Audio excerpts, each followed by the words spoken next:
வணக்கம். இது நமது கேப்டன் தொலைக்காட்சியின் பிற்பகல் செய்திகளை வழங்குவதற்காக திவ்யா. முக்கிய செய்திகள். டெல்லி, புதுச்சேரி உட்பட 29 நகரங்களில் நிலநடுக்கம் ஏற்படும் அபாயம். தேசிய நிலநடுக்க ஆய்வு மையம் எச்சரிக்கை.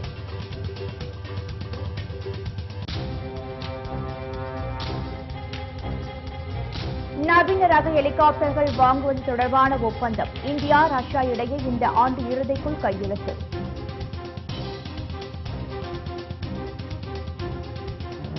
ஜம்மு காஷ்மீர் எல்லையில் போர் நிறுத்த ஒப்பந்தத்தை மீறி பாகிஸ்தான் ராணுவம் துப்பாக்கிச் சூடு. இந்திய நிலைகள் மீது தாக்குதல் நடத்தப்பட்டதால் பதற்றம்.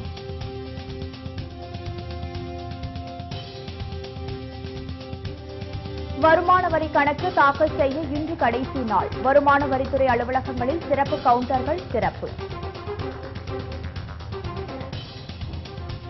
காற்றழுத்த தாழ்வு நிலை காரணமாக தமிழகத்தின் ஒரு சில பகுதிகளில் இன்று மழை பெய்யும். சென்னை வானிலை ஆய்வு மையம் தகவல்.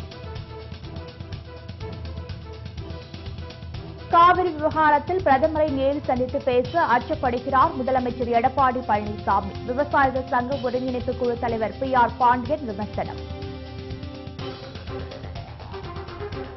பீகாரில் நிதிஷ்குமார் அரசு நம்பிக்கை வாக்கெடுப்பில் வெற்றி பெற்ற விவகாரம் செல்லாது என அறிவிக்க கோரி தொடரப்பட்ட வழக்கு தள்ளுபடி.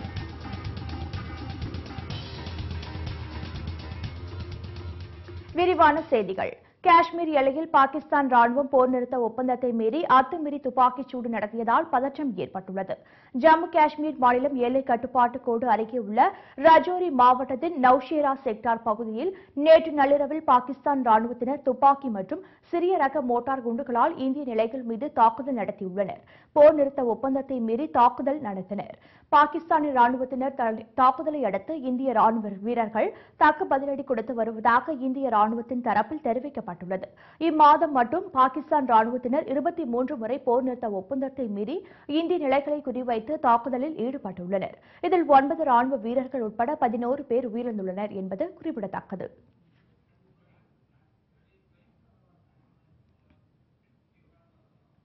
பீகார் சட்டப்பேரவையில் நடைபெற்ற நம்பிக்கை வாக்கெடுப்பில் நிதிஷ்குமார் அரசு வெற்றி பெற்றதை அடுத்து தொடரப்பட்ட வழக்கு பாட்னா உயர்நீதிமன்றம் தள்ளுபடி செய்துள்ளது. பீகார் ராஷ்டிரிய ஜனதா தளம் கட்சியுடன் கூட்டணி ஆட்சி அமைத்த நிதிஷ்குமார் 2 நாட்களுக்கு முன்பு முதலமைச்சர் பதவியை ராஜினாமா செய்து பரபரப்பை ஏற்படுத்தினார். பின்னர் பாஜகவுடன் கூட்டணி அமைத்து மீண்டும் முதலமைச்சரானார். இதனையடுத்து 2 நாட்களுக்குள் பெரும்பான்மையை நிரூபிக்க வேண்டும் என ஆளுநர் உத்தரவிட்டதை அடுத்து பீகார் சட்டப்பேரவையில் நம்பிக்கை வாக்கெடுப்பு நடைபெற்றது. இதில் நிதிஷ்குமாருக்கு ஆட்சிக்கு ஆதரவாக 131 எம்எல்ஏக்களும் எதிராக 108 எம்எல்ஏக்களும் வாக்களித்தனர். இந்நிலையில் நம்பிக்கை வாக்கெடுப்பில் நிதிஷ்குமார் வெற்றி பெற்றது செல்லாது என்று அறிவிக்க கோரி பீகார் உயர்நீதிமன்றத்தில் லாலு பிரசாத் யாதவ் சார்பில் வழக்கு தொடரப்பட்டது. இந்த வழக்கு மீது இன்று விசாரணைக்கு நடைபெற்ற போது லாலு சார்பில் தொடரப்பட்ட மனுக்களை தள்ளுபடி செய்து பாட்னா உயர்நீதிமன்றம் உத்தரவிட்டுள்ளது. இதனால் லாலு பிரசாத் யாதவுக்கு பின்னடைவு ஏற்பட்டுள்ளது.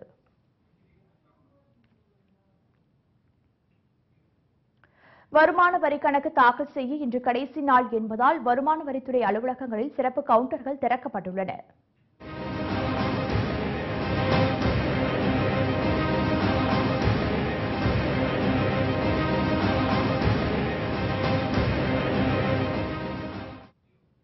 இரண்டாயிரத்தி 17-18 ஆண்டு நிதியாண்டிற்கான வருமான வரி கணக்கை தாக்கல் செய்வதற்கு இன்று கடைசி நாள். இதனையொட்டி சென்னை வருமான வரித்துறை அலுவலகம் விடுமுறை நாளான நேற்றும் திறக்கப்பட்டுள்ளது. வரி செலுத்துவோருக்கு வசதியாக கூடுதல் சிறப்பு கவுண்டர்கள் திறக்கப்பட்டுள்ளன. இதுவரையில் வருமான வரி கணக்கு தாக்கல் செய்யாதவர்கள் வருமான வரி சேவை மையங்களில் தங்கள் கணக்குகளை சமர்ப்பிக்கலாம் என்று அறிவிக்கப்பட்டுள்ளது. மேலும் சென்னை கிரீம் சாலையில் உள்ள BSNL அலுவலகம் மற்றும் தாம்பரத்தில் உள்ள BSNL அலுவலகம் ஆகிய இடங்களிலும் வருமான வரி கணக்கு தாக்கல் செய்யலாம் என்று தெரிவிக்கப்பட்டுள்ளது. 16க்கும் மேற்பட்ட கவுண்டர்களில் பொதுமக்கள் நீண்ட வரிசையில் நின்று தங்கள் கணக்குகளை தாக்கல் செய்து வருகின்றனர். Retired government of Tamil Nadu employees, retired state government employee இங்கே இன்கம் டாக்ஸ் நாங்கள் ஒரு 10 பேர் இன்னைக்கு வந்து ஃபைலிங் பண்ண வந்திருக்கோம். பிலோ 5 lakhs ஈஸியாக இருக்குது, பண்ணுறதுக்கு ஈஸியாக இருக்குது. கவுண்டர்லாம் நிறையா திறந்துருக்குறாங்க. இங்கே வந்து ஹெல்ப் பண்ணுறதுக்கு நிறையா பேர் இருக்கிறாங்க. நல்லா இருக்கு. வந்து அவ்வளவா இல்லை, லாஸ்ட் டைம் பார்த்த மாதிரி லாஸ்ட் இயருக்கு நிறையா இருந்தது, இந்த வருஷம் அவ்வளவா இல்லை.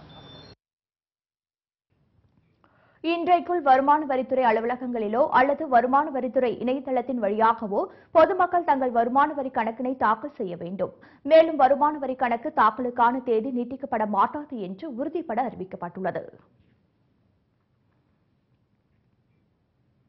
குமரி கடல் பகுதியில் ஏற்பட்ட காற்றழுத்த தாழ்வு நிலை காரணமாக தமிழகத்தில் ஒரு சில இடங்களில் இன்று மழை பெய்ய வாய்ப்புள்ளதாக சென்னை வானிலை ஆய்வு மையம் தெரிவித்துள்ளது. கேரளா, கர்நாடகா, ஆந்திரா, தெலுங்கானா மற்றும் தமிழகத்தில் தென்மேற்கு பருவமழை பெய்து வருகிறது. ஒரு பக்கம் வெயில் வாட்டி வதைத்தாலும் ஆறுதல் அளிக்கும் வகையில் மறுபுறம் தமிழகத்தில் மழை பெய்து வருகிறது. இந்நிலையில் குமரி கடல் பகுதியில் ஏற்பட்ட காற்றழுத்த தாழ்வு நிலையால் தமிழகம் மற்றும் புதுச்சேரியில் இன்று மழை பெய்யும் என்று வானிலை ஆய்வு மையம் தெரிவித்துள்ளது. சென்னையை பொறுத்தவரையில் வானம் லேசான மேகமூட்டத்துடன் காணப்படும் என்றும் நகரின் சில பகுதிகளில் மாலை அல்லது இரவு நேரத்தில் மழை பெய்வதற்கான வாய்ப்புள்ளது என்றும் வானிலை ஆய்வு மையம் தெரிவித்துள்ளது. கடந்த 24 மணி நேரத்தில் திண்டிவனம் அதிகபட்சமாக 12 சென்டிமீட்டர் மழை பதிவாகியுள்ளது. காவிரி விவகாரத்தில் பிரதமரை நேரில் சந்தித்து பேச முதலமைச்சர் எடப்பாடி பழனிசாமி அச்சப்படுவதாக தமிழக அனைத்து விவசாயிகள் சங்க ஒருங்கிணைப்பு குழு தலைவர் PR பாண்டியன் விமர்சித்துள்ளார். சென்னை எழும்பூரில் செய்தியாளர்களை சந்தித்த அவர் காவிரி விவகாரத்தில் மத்திய மாநில அரசுகள் தொடர்ந்து தமிழக மக்களை வஞ்சித்து வருவதாக புகார் தெரிவித்தார். தொடர்ந்து இருமுறை பிரதமர் நரேந்திர மோடியை நேரில் சந்தித்த தமிழக முதலமைச்சர் எடப்பாடி பழனிசாமி காவிரி விவகாரம் குறித்தும் கர்நாடக அரசின் அலட்சிய போக்கு குறித்தும் பேசவில்லை என்று புகார் தெரிவித்தார். ஆகஸ்ட் மாதம் முதல் வாரத்திற்குள்ளாக காவிரி நீர் திறக்கப்பட வேண்டும், மேட்டூர் அணை திறக்கப்பட வேண்டும். அதற்கான சூழல் இல்லாத நிலை தொடர்வது மிகுந்த அதிர்ச்சிக்குள்ளாகியிருக்கிறோம். இந்த நேரத்தில் தான் டெல்லியில் பிரதமரை சந்தித்த முதலமைச்சர் காவிரி நீரை பெறுவதற்கான முயற்சிகளை மேற்கொள்வார், சந்தித்து பேசுவார் என்று எதிர்பார்த்தோம். அங்கே அவர் சந்தித்து காவிரி நீர் குறித்து எடுத்துரைக்க அச்சப்படுகிறார். தொடர்ந்து ராமேஸ்வரத்துக்கு பிரதமர் வந்த போதும் காவிரி பிரச்சனை குறித்து பேசுவார் என்று எதிர்பார்த்தோம். முதலமைச்சர் பிரதமரிடம் காவிரி குறித்து வாய் திறக்க அச்சப்படுகிறார். தமிழகத்தின் உரிமையை பெற்றுத்தர வேண்டிய முதலமைச்சர் அச்சப்படுவதாகவும் அவர் விமர்சித்துள்ளார். மேலும் காவிரியில் தண்ணீர் திறப்பது குறித்தும் மேகதாதுவில் அணை கட்டுவது குறித்தும் முதலமைச்சர் சித்தராமையா தலைமையில் நடைபெறவுள்ள கூட்டத்தை தடுத்து நிறுத்த வேண்டும் என்று அவர் வலியுறுத்தியுள்ளார். இலங்கை சிறையில் இருந்து விடுவிக்கப்பட்ட 92 தமிழக மீனவர்கள் இன்று தாயகம் திரும்புவார்கள் என்று எதிர்பார்க்கப்படுகிறது. எல்லை தாண்டி மீன்பிடித்ததாக தமிழகத்தை சேர்ந்த 92 மீனவர்கள் கைது செய்யப்பட்டு யாழ்ப்பாணம், வவுனியா உள்ளிட்ட சிறைகளில் அடைக்கப்பட்டிருந்தனர். மீனவர்கள் கைது செய்யப்பட்டதற்கு ராமேஸ்வரம், ஜெகதாப்பட்டினம், நாகை, காரைக்கால் உள்ளிட்ட கடலோர மீனவ கிராம மக்கள் கடும் எதிர்ப்பு தெரிவித்தனர். இலங்கை கடற்படை பிடித்து சென்ற மீனவர்களை விடுவிப்பதோடும் படகுகளை விடுவிக்க வேண்டும் என்று தமிழக மீனவர்கள் கோரிக்கை விடுத்து வருகின்றனர். இந்நிலையில் நல்ல அடிப்படையில் முதற்கட்டமாக 77 மீனவர்களை விடுவித்த இலங்கை நீதிமன்றம் மீதமுள்ள 15 மீனவர்கள் கடந்த 29ஆம் தேதி விடுதலை செய்வதாக அறிவித்தது. இந்நிலையில் விடுதலை செய்யப்பட்ட 92 மீனவர்களும் இன்று தாயகம் திரும்புவார்கள் என்று எதிர்பார்க்கப்படுகிறது. காவிரியின் குறுக்கே மேகதாதுவில் அணை கட்டுவது உறுதி என்று கர்நாடக முதலமைச்சர் சித்தராமையா உறுதிபட தெரிவித்துள்ளார். காவிரியின் குறுக்கே மேகதாதுவில் அணை கட்ட கர்நாடக அரசு நடவடிக்கை எடுத்து வருகிறது. இதற்கு தமிழக விவசாயிகள் கடும் எதிர்ப்பு தெரிவித்து வரும் நிலையில் அணை கட்ட கர்நாடக அரசு மத்திய அரசிடம் அனுமதி கேட்டுள்ளது. ஆனால் அணை கட்டுவதற்கான கர்நாடக அரசின் திட்ட அறிக்கையை மத்திய அரசு திருப்பி அனுப்பிவிட்டது. இதனிடையே மேற்கு தொடர்ச்சி மலை பகுதியிலான கர்நாடக அணைகளில் நீர்மட்டம் உயர்ந்ததை அடுத்து காவிரிகளில் இருந்து தமிழகத்திற்கு தண்ணீர் திறக்கப்பட்டுள்ளது. இதற்கு எதிர்ப்பு தெரிவித்து கர்நாடகாவில் பல்வேறு போராட்டங்கள் நடைபெற்று வருகின்றன. இந்நிலையில் இதுகுறித்து விவாதிக்க வரும் ஆகஸ்ட் 5ஆம் தேதி அனைத்துக் கட்சி கூட்டத்திற்கு கர்நாடக முதல்வர் அழைப்பு விடுத்துள்ளார். இந்நிலையில் காவிரியின் குறுக்கே மேகதாதுவில் அணை கட்டுவது உறுதி என்று அம்மாநில முதல்வர் சித்தராமையா தெரிவித்துள்ளார். மேலும் மத்திய அரசு அனுமதி வழங்காவிட்டாலும் அணை கட்டியே தீர்வோம் என்றும் அவர் உறுதிபட கூறியுள்ளார். அடுத்த மாதம் நடைபெறவுள்ள அனைத்துக் கட்சி கூட்டத்தில் மேகதாது அணை கட்டுவது குறித்து விவாதிக்கப்படும் என்று தெரிகிறது. டெல்லி சாஸ்திரி பவனில் இன்று காலை திடீர் தீ விபத்து ஏற்பட்டது. நல்வாய்ப்பாக இருக்கும் காயம் ஏற்படவில்லை. மத்திய டெல்லியில் உள்ள சாஸ்திரி பவனில் திடீர் காலை தீ விபத்து ஏற்பட்டது. தகவல் அறிந்து நிகழ்விடத்திற்கு விரைந்த தீயணைப்பு வீரர்கள் 4 வாகனங்களில் தீயை அணைக்கும் முயற்சியில் மேற்கொண்டனர். சாஸ்திரி பவனில் 7வது மாடியில் ஏற்பட்ட தீ விபத்து சிறிது நேரத்தில் கட்டுப்படுத்தப்பட்டது. இதனால் பெரும் சேதம் தவிர்க்கப்பட்டுள்ளது. ஏசி இயந்திரத்தில் ஏற்பட்ட கோளாறு காரணமாக தீ விபத்து ஏற்பட்டதாக காவல்துறையினர் தெரிவித்துள்ளனர். கடந்த 2014ஆம் ஆண்டு இதே மாடியில் தீ விபத்து ஏற்பட்டது குறிப்பிடத்தக்கது. சாஸ்திரி பவனில் சட்டத்துறை அமைச்சகம், தகவல் ஒலிபரப்பு, மத்திய மனிதவள மேம்பாட்டுத்துறை, கார்ப்பரேட் விவகாரங்கள் உள்ளிட்ட துறைகளைச் சேர்ந்த அமைச்சக அலுவலகங்கள் இயங்கி வருகின்றன.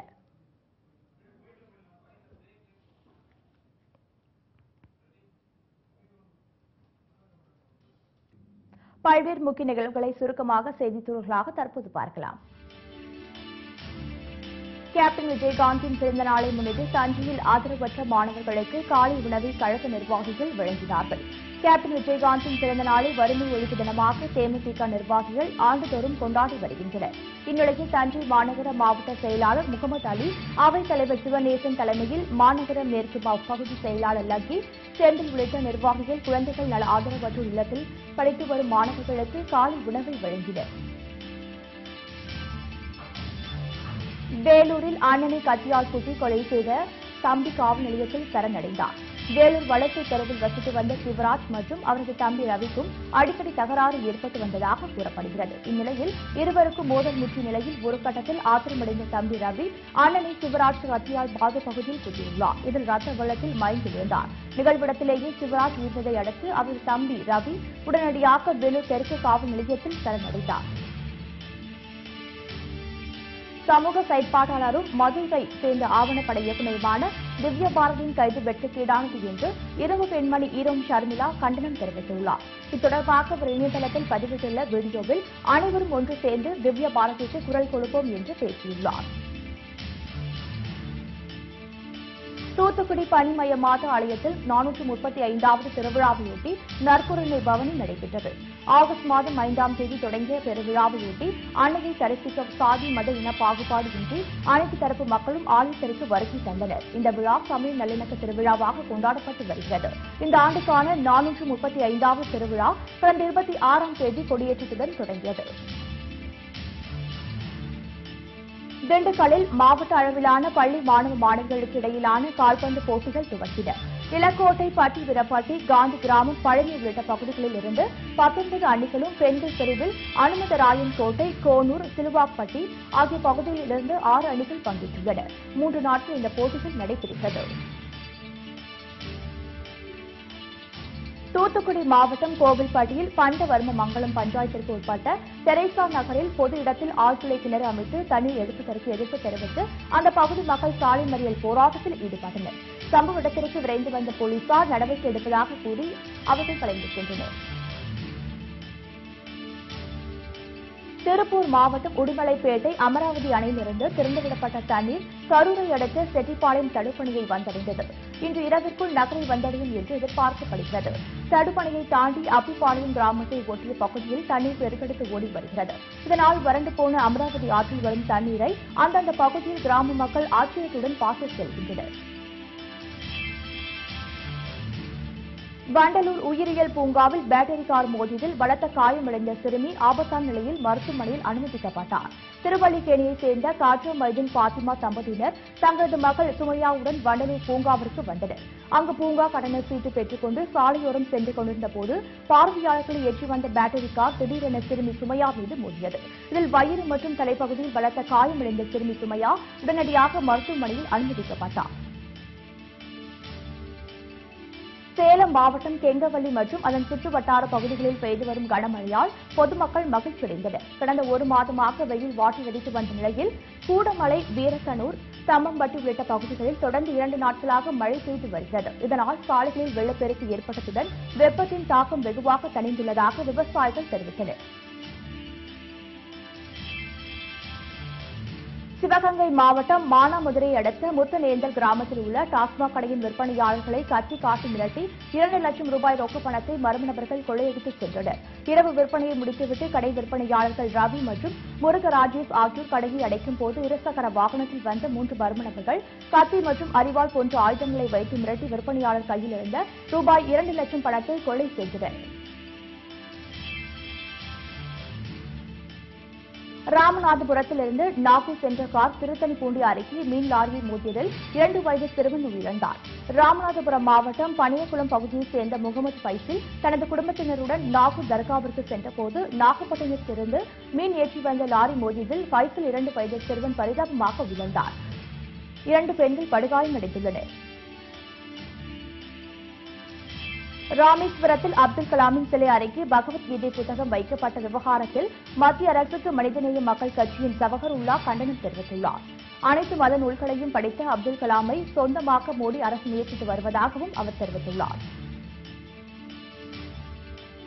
வேலூர் மாவட்டம் அரக்கோணத்தை அடுத்த வைலாம்பாடியில் உள்ள ஸ்ரீ முத்துமாரியம்மன் கோவிலில் நடைபெற்ற 29வது ஆண்டு தீமிதி திருவிழா மற்றும் 9ஆம் ஆண்டு தெப்ப திருவிழா ஆயிரக்கணக்கான பக்தர்கள் கலந்து கொண்டு சுவாமி தரிசனம் செய்தனர். ஆடி மாதத்தையொட்டி கடந்த 26ஆம் தேதி முதல் பல்வேறு சிறப்பு பூஜைகளும் வழிபாடுகளும் நடைபெற்று வருகிறது. இதன் ஒரு பகுதியாக ஊர் எல்லையில் இருந்து அலங்காரம் செய்யப்பட்ட கரகம் மற்றும் அம்மன் சிலை ஊர்வலமாக ஆலயத்திற்கு கொண்டு வரப்பட்டது. கோவையில் புதிதாக திறக்கப்பட்ட பிரபல SM சில்க்ஸ் துணிக்கடையில் ஆடி விற்பனை சூடுபிடித்துள்ளது. காஞ்சிபுரம் பகுதியில் SM சில்க்ஸ் துணிக்கடையின் புதிய கிளை தொடங்கப்பட்டுள்ளது. இந்த கடை பெண்களுக்காக பிரத்யேகமாக உருவாக்கப்பட்டுள்ளது. முதல் நாளான இன்று ஒரு சேலை வாங்கினால் 2 சேலைகள் இலவசம் என்றும் 2 சேலை வாங்கினால் 1 இலவசம் என்று 3 விதமான தள்ளுபடிகளில் விற்பனை செய்யப்படுகிறது. இதனால் ஆயிரக்கணக்கான பெண்கள் அங்கு ஆடைகளை வாங்க குவிந்து வருகின்றனர். நாங்கள் இங்கே SM சில்க்ஸ் எப்படி இருக்குது என்னன்னு கலெக்ஷன் பார்க்கலான்னு வந்தோம். ஆனால் ரேட் ரொம்ப பரவாயில்ல, ரீசனபுளாக இருக்குது. ப்ளஸ் வெட்டிங் கலெக்ஷன்ஸ் ரொம்ப சூப்பராக இருக்குது.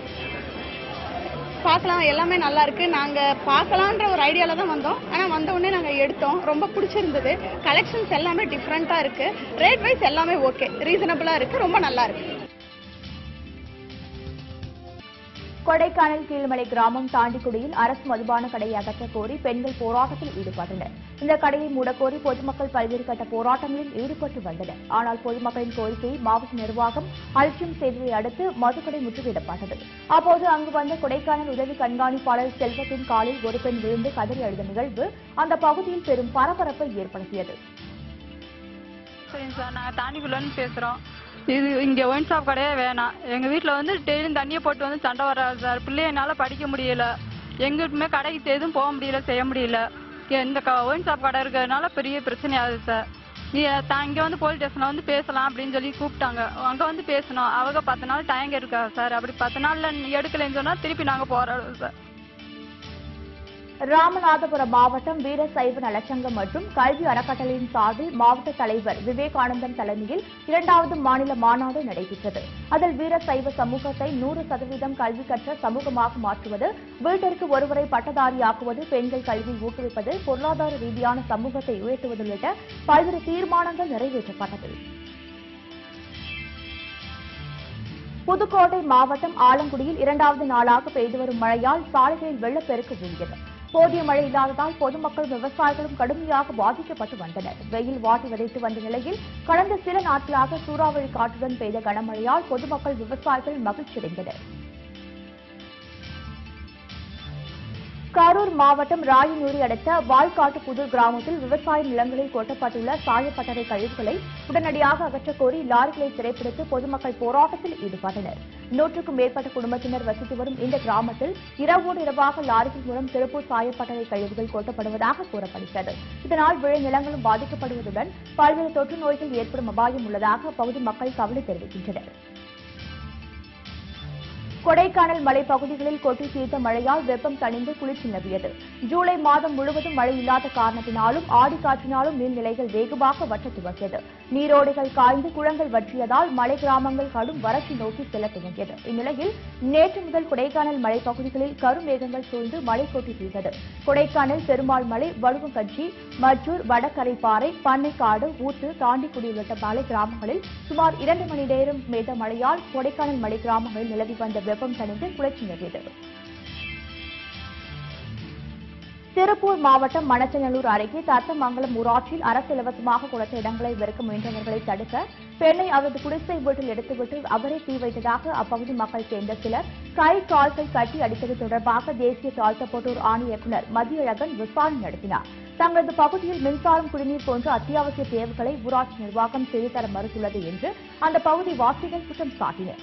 அரசு கொடுத்த இலவச வீட்டுமனை பட்டா உரியவர்கள் தான் உள்ளதா என்பதை மணச்சநல்லூர் வருவாய் வட்டாட்சியர் ஆய்வு செய்ய வேண்டும் என்று ஆணையத்தின் இயக்குநர் மதியழகன் தெரிவித்தார். பன்முகத்தன்மை கொண்ட முன்னாள் குடியரசுத் தலைவர் APJ அப்துல் கலாமின் நினைவிடத்தில் வைக்கப்பட்டிருந்த பொருட்கள் மதசார்பின்மையை வெளிப்படுத்துவதாக இருக்க வேண்டும் என அகில இந்திய ஜனநாயக மாதர் சங்க துணைத் தலைவர் வாசுகி தெரிவித்துள்ளார். விருதுநகரில் நடைபெற்ற மாதர் சங்கத்தின் 2ஆம் நாள் மாநாட்டில் பேசிய அவர், ஜாதி மதங்களுக்கு அப்பாற்பட்டது போன்று கலாம் போன்ற நினைவிடமும் அதுபோன்று இருக்க வேண்டும் என்று விருப்பம் தெரிவித்த அவர், மத்திய மாநில அரசுகள் இதில் கருத்தில் கொள்ள வேண்டும் என்று கேட்டுக் கொண்டார்.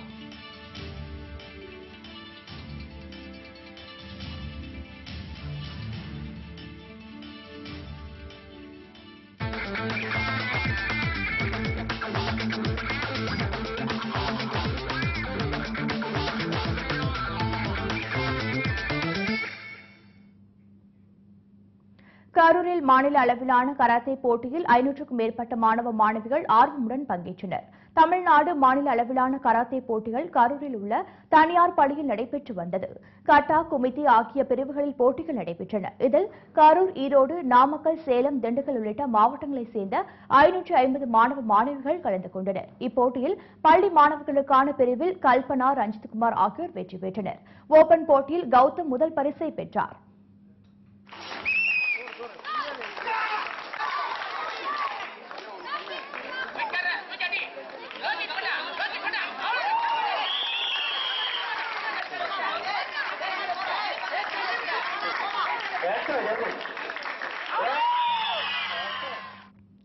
கல்லூரி பிரிவில் சென்னை லயோலா கல்லூரிக்கு முதல் பரிசு கிடைத்துள்ளது. வெற்றி பெற்றவர்களுக்கு பரிசுகளும் சான்றிதழ்களும் வழங்கப்பட்டது.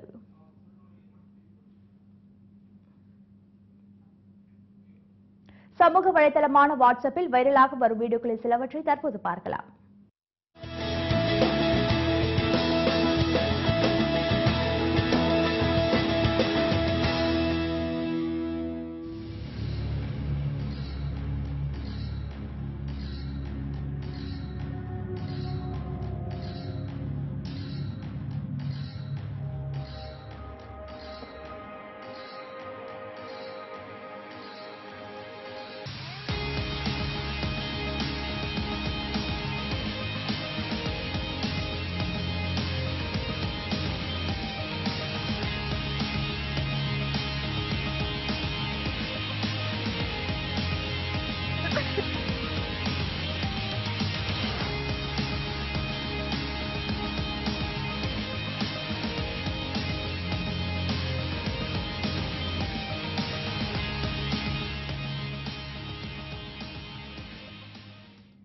இத்துடன் இந்த செய்தி தொகுப்பு நிறைவடைகின்றது. மீண்டும் செய்திகள் மாலை 6 மணிக்கு. உண்மை செய்திகளை உள்ளது உள்ளபடி உடனுக்குடன் தெரிந்து கொள்ள தொடர்ந்து இணைந்திருங்கள் நமது கேப்டன் நியூஸ் தொலைக்காட்சியுடன். வணக்கம்.